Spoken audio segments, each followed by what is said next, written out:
Essa galera fazendo música em um parque de Goiânia tem uma história bem legal. Vieram de Roraima com uma invasão nortista que vamos conhecer já já. E tem mais. Fabiana Assis fala sobre o documentário Parque Oeste. Ela é uma mulher muito forte. E eu acho que tudo... Eles estão no bairro hoje, que é o bairro Real Conquista. E eu acho que ela tem uma presença muito forte, feminina, ali dentro do bairro. E ainda temos a história de dois artistas visuais. Salvador Dalí, contada por Ana Iguana, e Dalton de Paula, contada por ele mesmo.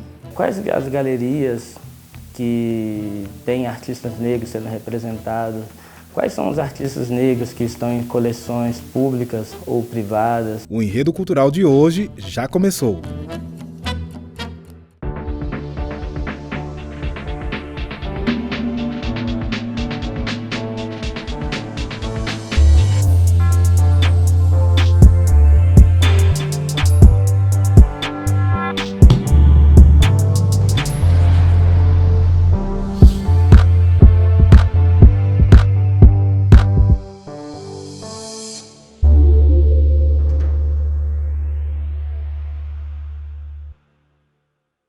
Goiás está sendo invadido por uma talentosa e musical invasão nortista.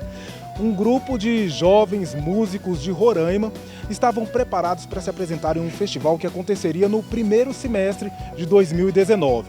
As malas estavam prontas, as passagens compradas, mas o evento foi cancelado. E aí, o que fazer? Eles vieram para Goiás numa talentosa e musical invasão nortista. Quais são os sons que essa invasão trouxe aqui para o Centro-Oeste? É uma mistura de tudo. Agora que chegaram 6 bandas, né? É uma diferente da outra, literalmente. Tipo, não tem nada a ver um som com o outro. Cara, por exemplo, a minha banda, Modesta Parte, faz um som psicodélico que mistura com ritmos nortistas. A Urutu mistura rap com ritmos nortistas. A Jam Rock mistura ritmo nortista com ritmo nortista.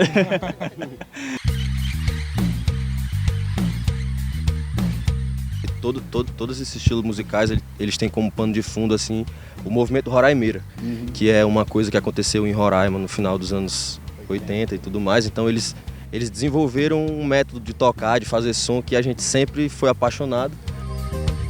Vocês representam 3 bandas, mas na verdade a invasão nortista são 6 bandas. São 6 bandas agora. Quem faz parte dessas 6 bandas?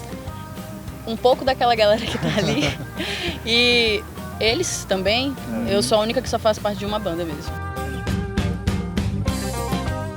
Quem realmente se propôs a abrir mão de muitas coisas, né, da família, de várias possibilidades, foram essas pessoas. E como elas são poucas, e como a gente tinha muita coisa a dizer, né, a gente precisou misturar assim, os membros e tal. Todas as pessoas que estão com a gente aqui, mesmo que não façam parte de banda, elas vivem o mesmo sonho que a gente, elas têm a mesma realidade que a gente tem, e elas têm muito para falar sobre Roraima, assim como nós. O que vocês têm a dizer? Bom, a gente tem várias coisas para falar. A gente tem, por exemplo, a gente vive em Roraima, e Roraima hoje em dia é uma ebulição de imigração, uma ebulição de... A gente vive numa tríplice fronteira e lá acontecem coisas absurdas, assim, sabe? Mas não só isso. Porque, assim, isso é só uma face do nosso estado, né? Porque ele é muito importante, assim, para o jeito que a gente toca, para nossas memórias afetivas e tudo mais. A influência dos países que fazem fronteira também aparecem nas músicas de vocês? Venezuela, por exemplo, o movimento roraimeira, muito dele vem de uma rádio venezuelana, que era a única que pegava no estado de Roraima. Isso. Sabe? Então, essas pessoas cresceram ouvindo isso e tipo, a gente que veio dessa geração também cresceu ouvindo a música venezuelana, a música latina. Ao mesmo tempo tem o reggae das Guianas, né? Das 3 Guianas que tem ali perto. Então é muito ritmo musical. Do lado tem um Pará que é carimbó toda hora trazendo lá pra gente. Por isso que 3 bandas é pouco. É muita... Exatamente. Observe o pescador antes de jogar sua linha. Não importa o prato, comemos com farinha. Há uma série televisiva espanhola que ajudou a tornar ainda mais conhecido o nome de Salvador Dalí. E agora no Artefilia, Ana Iguana conta um pouco mais da história do pai do surrealismo nas artes plásticas.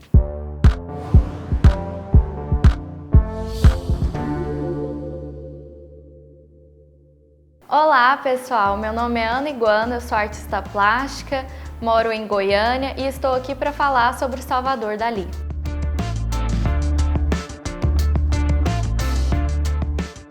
Salvador Dalí foi um grande pintor espanhol. Além de pintor, ele foi escultor, ele foi poeta, ele abrangeu vários campos da arte e isso é uma das coisas que eu mais admiro nele. Salvador Dalí foi o pai do surrealismo. Ele passou por várias escolas artísticas antes de chegar nesse período. Suas grandes influências foram Leonardo da Vinci, Freud e Picasso. As obras dele falavam sobre sonhos, eram extremamente lúdicas, também tinham grandes elementos e influências da Renascença. O surrealismo foi um movimento derivado do dadaísmo, era um movimento cuja intenção era você colocar os seus sonhos e o inconsciente em suas obras. Um exemplo são os relógios de Salvador Dalí. São relógios que estão derretendo. Ele se inspirou quando ele viu um queijo derretido e aí ele teve a ideia de falar sobre essa questão do tempo. Na tela, no fundo, tem um cenário de sua infância. E tem vários elementos que estão sempre nos trabalhos dele, como o ovo, que representa a vida, de onde veio a vida, os insetos, que era um pavor que ele tinha muito grande. As obras mais importantes de Salvador Dalí são Cristo de São João da Cruz, A Persistência da Memória e uma particularmente que me fez apaixonar por esse estilo e por ele é A Metamorfose de Narciso.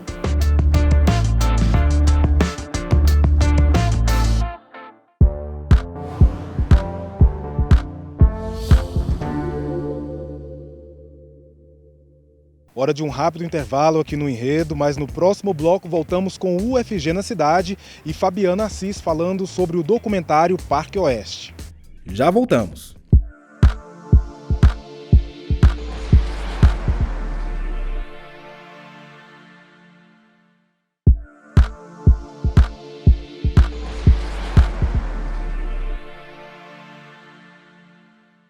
Voltamos com o Enredo Cultural e já vamos direto saber o que nós temos no UFG na Cidade de hoje.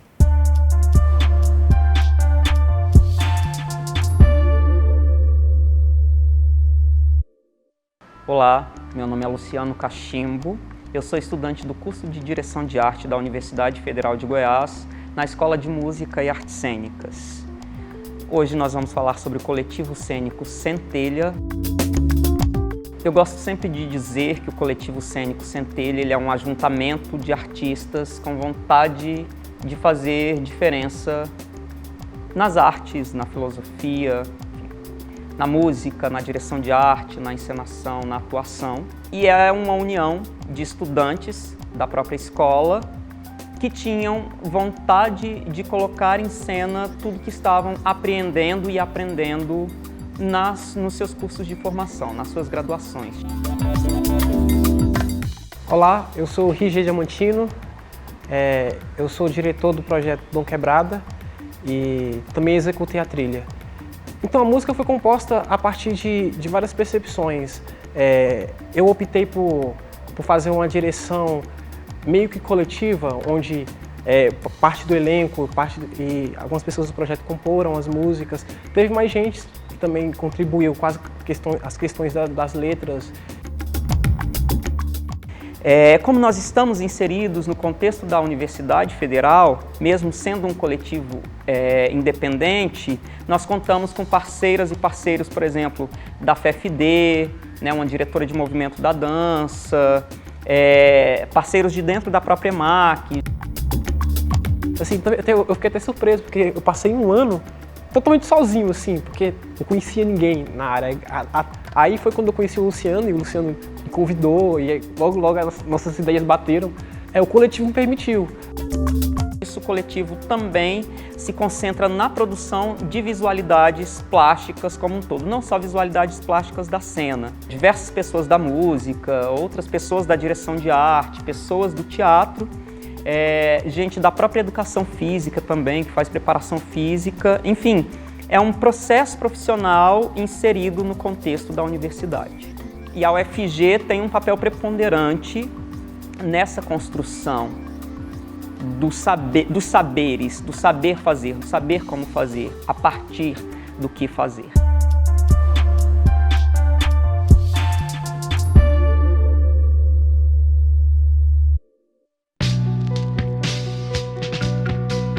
Retrato de um triste episódio real com um recorte poético e dramático do cinema. O documentário Parque Oeste conta uma história forte e emocionante.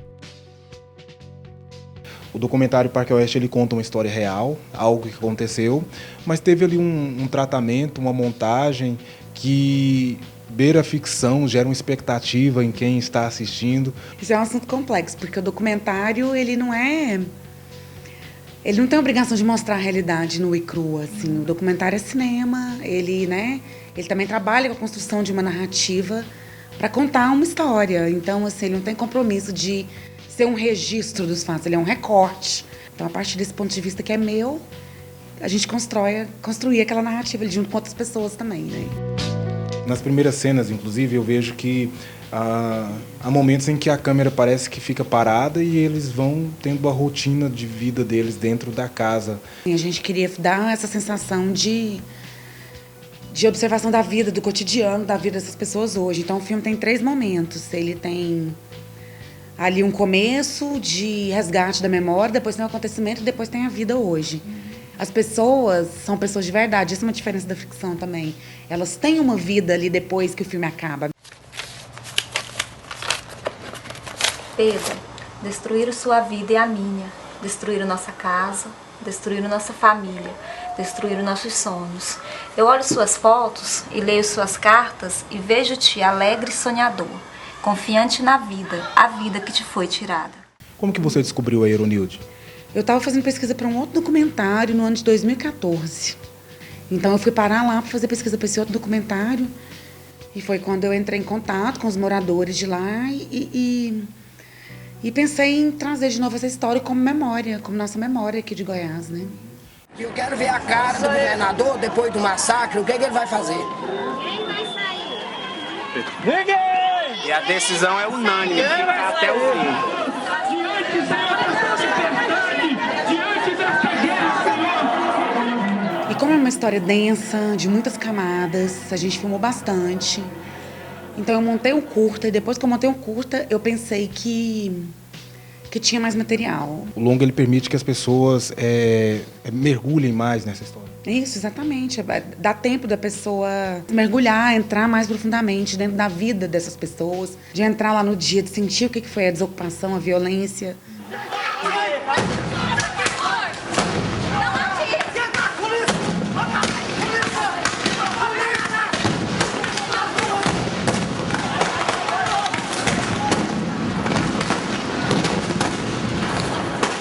O Parque Oeste ele já percorreu aí alguns festivais, ganhou prêmios.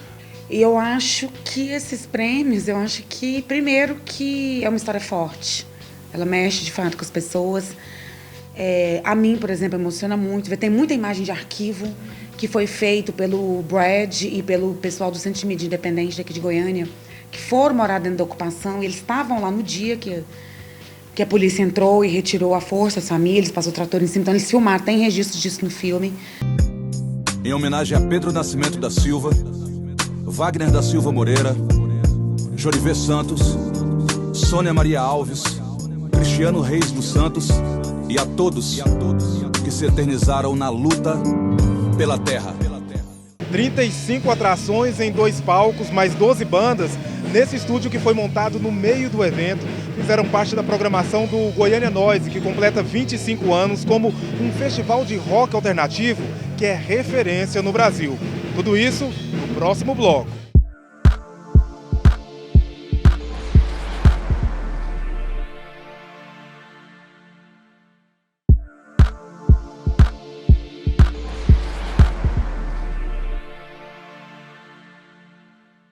O artista do Retrato Cultural dessa semana iniciou seu interesse pela arte ainda criança, mas visitas a exposições de um museu aguçou ainda mais o seu instinto artístico e hoje as suas produções são mais do que objetos de arte.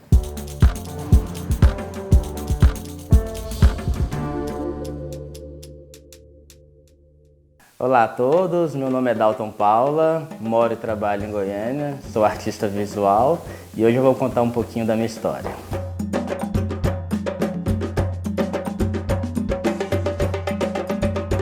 Eu comecei a desenvolver o meu trabalho artístico aos 14 anos de idade, com interesse por mangá, Cavaleiro do Zodíaco na época. Eu fazia uma coleção de revistinhas heróis e copiava esses desenhos com papel carbono e aí coloria com lápis de cor. Esse era o grande barato assim, desses desenhos, dessa prática. E aí até então eu comecei a receber um convite de uma vizinha para fazer o curso na Escola de Artes Visuais, no Parthenon Center. E aí lá eu me deparei com um universo que para mim foi um universo mágico. Funcionava do lado da escola, o Museu de Arte Contemporânea, e aí nesse museu tinha várias exposições, o museu era muito ativo. E isso abriu muito minha mente e me instigou muito a desenvolver um trabalho artístico e continuar assim nesse ramo.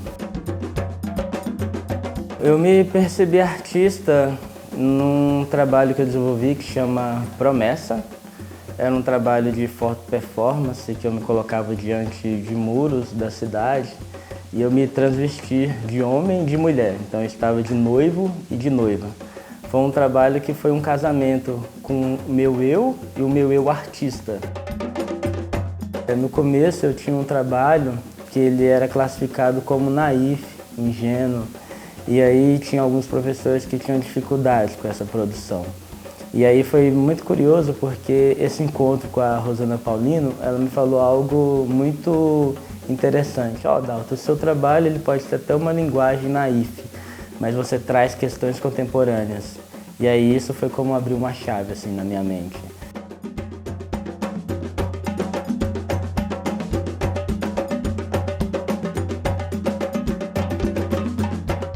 Tem uma questão que vem muito no sentido do campo de uma espiritualidade, de acreditar, de ser uma missão de vida. Então, é algo pelo qual eu acredito que eu tinha que fazer aqui, de contribuir de alguma forma. Então, de você pensar esse homem negro que está aqui em Goiânia, em Goiás, no sertão, e eu gosto muito de pensar nesse sertão negro, e trazer essas narrativas, essas histórias para o mundo, para mim isso vem muito de encontro com a busca de uma das questões que eu trago no meu trabalho, que é o protagonismo e a autoria desses personagens negros.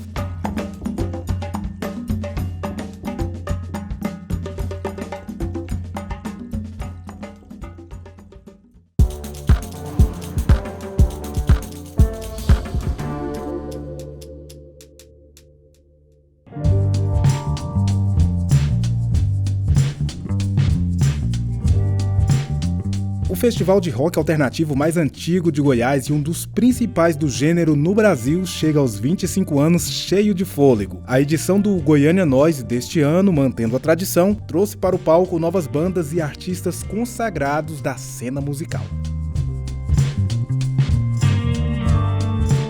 O Goiânia Noise ele estimulou o surgimento de novas bandas e até de outros festivais aqui em Goiás. Estimulou. O Noise foi um dos festivais pioneiros aqui em Goiânia, né? São 25 anos. E ele teve essa característica, e tem até hoje, de não só valorizar e divulgar as bandas, como também de fomentar novas bandas, né, a virem tocar. Ele acabou influenciando também produtores a criarem os seus próprios festivais, né? Hoje o festival está maior, está menor. Qual é a importância dele para a cena independente? Olha, o Noise ele é um dos festivais mais importantes da cena independente, assim, nacional, né? São 37 shows, mais 12 bandas que se apresentam no estúdio, né? Para a cena de Goiânia, o Noise é uma referência, né? Todas as bandas querem tocar no Noise, para a gente é um motivo de satisfação e uma dificuldade muito grande, porque tem um monte de banda legal e conseguir encaixar isso tudo às vezes é bem penoso. Sua trajetória na música começou no seu estado, no Pará, e lá você tocava MPB e aqui em Goiânia você entrou nesse rock alternativo, na cena do rock. Ah, cara, assim, eu sempre gostei muito de músicas que, sei lá, estavam meio assim, mais fora do mainstream e tal, saca? E eu sempre ouvi falar que Goiânia, sertanejo, aquela coisa toda, e eu cheguei aqui e eu vi que também era um berço do rock alternativo muito grande, saca? E quem é a banda Sebastião? Cara, a banda Sebastião é uma banda de rock alternativo, a gente faz o som que a gente ama, do jeito que a gente gosta, estamos aí na ativa desde 2017, estamos fazendo música, a gente faz música porque ama, e a gente vive um momento onde mostrar o que pensa através da cultura é uma coisa importantíssima, saca? E eu acho que esse é o nosso espaço, sabe? Azul, entre outros festivais que acontecem aqui na região, qual é o lugar que o Nós ocupa? Eu acho que ele ocupa esse lugar de ser um palco, de ser uma vitrine, de ser um fomentador, de ser um agregador. E tem o rock como essência. O rock é a essência, o Nós sempre foi um festival de rock. Isso está no DNA, na espinha dorsal do festival. É lógico que o festival abre espaço para outros estilos de música. Essa edição mesmo tem isso, Terra Cabula, Caboclo Roxo, própria Mulamba, mas a essência do Noise é de ser um festival de rock.